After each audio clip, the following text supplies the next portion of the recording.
مصطفیٰ جان رحمت پہ لاکھوں سلام، شمع بز میں ہدایت پہ لاکھوں سلام، شمع بز میں ہدایت پہ لاکھوں سلام۔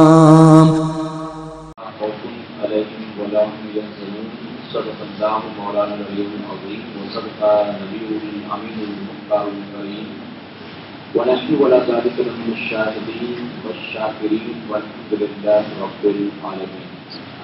والصلاة والسلام علیک یا رسول اللہ، الصلاة والسلام علیک یا رسول اللہ، الصلاة والسلام علیک یا حبیب اللہ، الصلاة والسلام علیک یا الصلاة والسلام عليك يا نبي الله، الصلاة والسلام عليك يا نبي الله، وعلى آلك وأصحابك يا نور الله، صلى الله تعالى عليك وسلم۔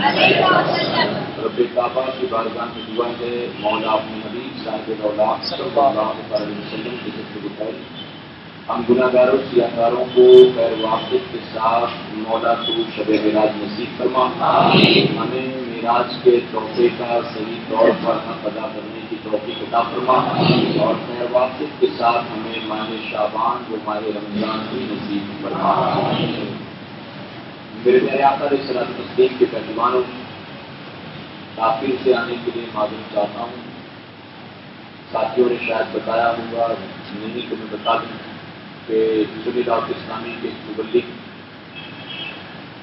ہمارے گوانڈی کے ساتھی کمال بھائی، جب میں عمرہ کے لیے گیا تھا تو ایک ایکسیڈنٹ میں ان کا گھاٹوں پر میں انتقال ہو گیا۔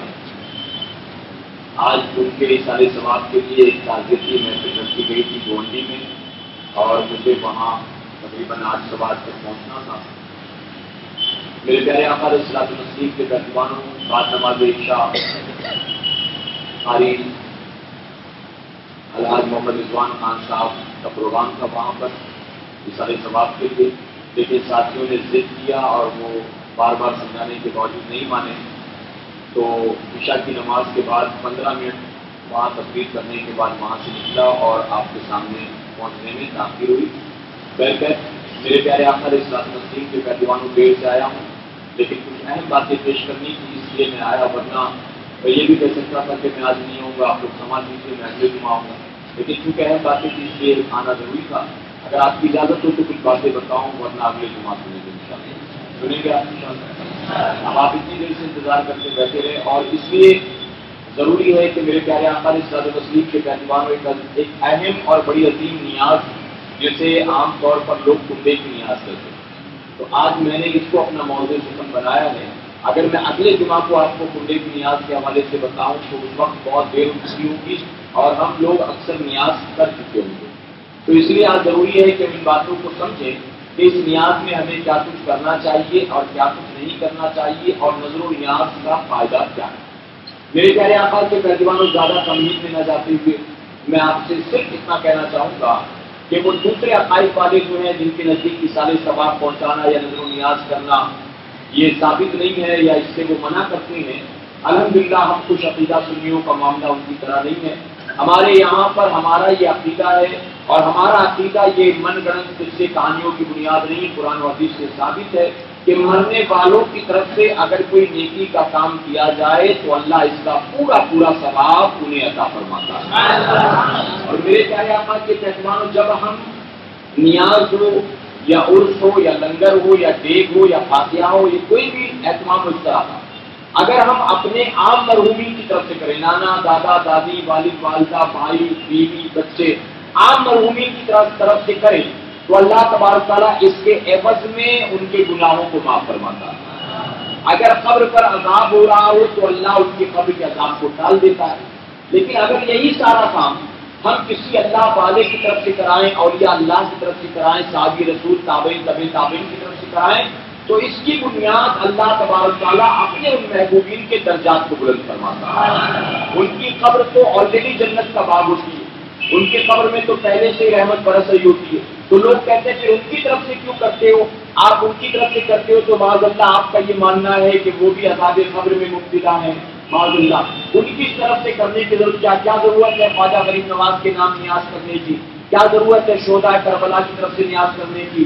تم کیوں ان کی طرف سے کیوں کرتے ہو؟ کیا فائدہ اس کا؟ تو میرے پیارے آقا کے پیغام آپ لوگوں کی طرف سے کریں تو اللہ ان کی قبر کو جنت کے باغ میں تبدیل کرتا ہے، اور اللہ کے محبوبین کی طرف سے کریں تو اس کے عوض میں اللہ ان کے درجات کو بلند فرماتا ہے۔ اور عام مرحومین کی طرف سے اگر ہم کریں تو وہ اس کے منتظر ہوتے ہیں، وہ انتظار میں رہتے ہیں کہ میرا بیٹا کچھ دے، میرا بھائی کچھ دے، میرا دوست کچھ دے۔ لیکن اگر ہم اللہ والوں کی طرف سے کرتے ہیں تو یہ گویا ہماری طرف سے محبت کے ثبوت کے لیے ان کے لیے ایک تحفہ ہوا کرتا ہے، ہم یہ کر کے گویا اپنی محبت کا ثبوت دیتے ہیں۔ میرے پیارے آقا کے پیغمبر یہ مہینہ بڑی فضیلت اور بڑی عظمتوں برکتوں والا۔ آپ جانتے ہیں کہ اس مہینے کی 6 تاریخ کو ہم خواجہ غریب نواز کا عرس پاک منایا کرتے ہیں۔ اسی مہینے کی غالباً 11 یا 12 تاریخ کو حضرت علی کرم اللہ وجہ الکریم کی تاریخ ولادت ہے، آپ کی پیدائش کی تاریخ۔ دنیا کے پیدا ہونے والے ہر بچے یا تو اپنے گھر میں پیدا ہوتے ہیں یا تو کسی اسپتال میں پیدا ہوتے ہیں، لیکن تاریخ انسانی میں تنہا حضرت علی کرم اللہ وجہ الکریم وہ ہیں جو اپنے گھر میں نہیں بلکہ اللہ کے گھر خانہ کعبہ میں پیدا ہوئے۔ آپ سے پہلے نہ کعبے میں کوئی پیدا ہوا، نہ آپ کے بعد کعبے میں کوئی پیدا ہونے والا ہے، تو آپ تنہا ہے جس کو اللہ نے یہ مقام عطا کیا۔ اسی کے ساتھ 15 رجب کی تاریخ یہ امام جعفر صادق رضی اللہ عنہ کی تاریخ کی مثال ہے۔ اور امام جعفر صادق کون ہے یہ بھی سن لیں آپ۔ کربلا کے میدان میں اہل بیت اطہار کے مردوں میں تنہا ایک مرد باقی رہ گئے جن کا نام امام زین العابدین، اور حالانکہ یزیدیوں نے ان کو بھی قتل کرنے کا بڑا منصوبہ رچا، لیکن مسجد خدا بندی کی اللہ نے ان کی حفاظت کی، اور اس کی وجہ یہ تھی کہ ان کے ذریعے قیامت تک میرے نبی کی اہل بیت کا سلسلہ جاری رہتا۔ اگر امام زین العابدین شہید کر دیے جاتے تو ظاہر ہے کہ سیدوں کا سلسلہ وہیں پر ختم ہو جاتا، لیکن قیامت تک سید آتے رہیں گے، اہل بیت آتے رہیں گے، اس لیے اللہ نے امام زین العابدین کی حفاظت فرمائی۔ امام زین العابدین کے بیٹے ہیں امام باقر، اور امام باقر کے صاحبزادے ہیں امام جعفر صادق۔ یعنی آپ حسنی حسینی سید ہیں، اور بہت دور کا رشتہ ناتا نہیں ہے آپ کا امام حسین سے، بلکہ بہت قریبی رشتہ ہے۔ امام زین العابدین آپ کے دادا لگتے ہیں، اور امام حسین آپ کے پردادا لگتے ہیں۔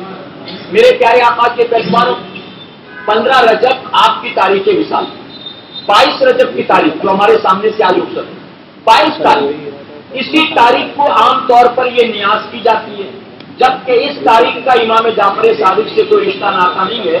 22 رجب کی تاریخ یہ تاریخ ہے صحابی رسول، کاتب وحی الہی اور فرمایا گیا امت کے ماموں حضرت امیر معاویہ رضی اللہ عنہ کی تاریخ کے مثال، حضرت امیر معاویہ رضی اللہ عنہ۔ اور عنقریب اسی مہینے میں وہ تاریخ آنے والی ہے جسے معراج کی رات کہتے ہیں، معراج کی تاریخ کہتے ہیں۔ یہ وہ تاریخ ہے کہ جس تاریخ کو اللہ تبارک تعالیٰ نے پہلی مرتبہ اپنے محبوب جناب محمد رسول اللہ صلی اللہ علیہ وسلم کو ماتھے کی نگاہوں سے اپنے جلووں کا مشاہدہ کرایا۔ میرے آقا سے پہلے اللہ کے جلووں کو کسی نے ماتھے کی نگاہوں سے نہیں دیکھا، اور میرے آقا کے بعد بھی قیامت تک کوئی میرے رب کا جلوہ اپنی آنکھوں سے دیکھنے والا نہیں۔ تنہا میرے آقا ہے، 1,24,000 کموبیش انبیاء میں کسی کو یہ مقام نہیں ملا۔ اللہ نے جو مقام میرے آقا کو دے دیا، اور وہ تاریخ آنے والی ہے۔ اور اسی طرح 27 رجب کی تاریخ وہ عظیم تاریخ ہے کہ جس تاریخ کو اللہ تبارک تعالیٰ نے اپنے محبوب کے ذریعے ہم گناہ گاروں کے لیے ایک تحفہ بھیجا جسے ہم اور آپ نماز کہتے ہیں۔ تو یہ مہینہ بڑی عظمت و برکتوں والا، اور آپ جانتے اس مہینے کا سب سے بڑا پلس پوائنٹ یا سب سے بڑی خصوصیت یہ ہے کہ وہ رب جس نے ساری کائنات کو پیدا کیا، میرے آقا اس مہینے کے بارے میں فرماتے ہیں کہ رجب اللہ کا مہینہ ہے۔ سارا سال، سارے مہینے، سارے ہفتے، سارے دن، سارے لمحات اللہ کے، لیکن اس کو اسپیشلی کہا گیا کہ یہ اللہ کا مہینہ ہے۔ تو آپ سمجھے اس مہینے کی عظمت و برکت کتنی زیادہ ہو۔ میرے پیارے آقا کے پیغمبروں، میں اب نیاز کی طرف بڑھوں۔ امام جعفر صادق رضی اللہ عنہ کی طرف سے جو نیاز کرائی جاتی ہے، ان کی کرامتیں بتانے کا وقت نہیں، البتہ صرف اتنا بتانا چاہوں گا ان کے منصب و مقام کو سمجھانے کے لیے، آپ نے 34 سال تک اپنے والد محترم امام باقر سے تعلیم حاصل فرمائی ہے۔ 34 سال تک، 34 ایئرس، آپ سوچے 34 سال تک کوئی امام باقر سے علم حاصل کرے تو اس کے علم کا عالم کیا ہوگا۔ اور 14 سال تک آپ کو امام زین العابدین رضی اللہ عنہ سے علم حاصل کرنے کا اللہ نے موقع عطا فرمایا۔ امام زین العابدین، میرے پیارے آقا کے پیارے امام زین العابدین کے حوالے سے انشاءاللہ آنے والے دنوں میں آپ کو بیان کروں گا میں۔ ہم امام اعظم ابو حنیفہ کے ماننے والے ہیں، حنفی نام کیا ہے الحمدللہ، اور انہیں امام اعظم کہا جاتا ہے۔ فقہ کے جو 4 امام ہیں ان میں انہیں سب کا امام کہا جاتا ہے۔ فرمایا گیا کہ ایک مرتبہ کسی نے پوچھا کہ امام اعظم ابو حنیفہ رضی اللہ عنہ، آپ نے فقہ میں سب سے زیادہ مہارت حاصل کیے ہوئے اب تک کس کو پایا؟